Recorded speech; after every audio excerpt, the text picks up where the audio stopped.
Wherever you go, whatever you do, throw a little at it. Omax, Vest and Briefs. 2030 ஆண்டிற்குள் 50,000 கோடி ரூபாய் ஏற்றுமதி இலக்கை எளிதாக எட்டுவோம் என்று பாதுகாப்புத்துறை செயலாளர் ராஜேஷ்குமார் சிங் நம்பிக்கை தெரிவித்துள்ளார். இந்தியாவில் குண்டு துளைக்காத உடைகள் முதல் பிரம்மோஸ், ஆகாஷ் போன்ற அதிநவீன ஏவுகணைகள் வரை பல்வேறு வகையான ராணுவ உபகரணங்களை 145 நிறுவனங்கள் ஏற்றுமதி செய்து வருவதாக பாதுகாப்புத்துறை செயலாளர் சுட்டிக்காட்டியுள்ளார்.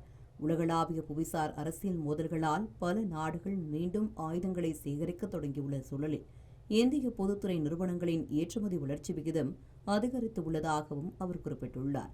பிலிப்பைன்ஸ், இந்தோனேஷியா, வியட்நாம் மற்றும் ஆர்மேனியா போன்ற நாடுகளுடனான முக்கிய ஒப்பந்தங்கள் மூலம் இந்தியாவின் பாதுகாப்புத்துறை ஏற்றுமதி உலக அரங்கில் புதிய மைல்கல்லை எட்டி வருகிறது என்றும் பாதுகாப்புத்துறை செயலாளர் ராஜேஷ்குமார் சிங் தெரிவித்துள்ளார்.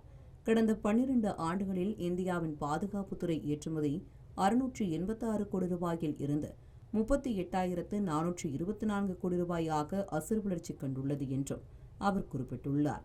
மேலும் மேக் இன் இந்தியா திட்டத்தின் மூலம் தற்போது 65% தளவாடங்கள் உள்நாட்டிலேயே உற்பத்தி செய்யப்படுவதாகவும் பாதுகாப்புத்துறை செயலாளர் ராஜேஷ்குமார் சிங் பெருமிதம் தெரிவித்துள்ளார்.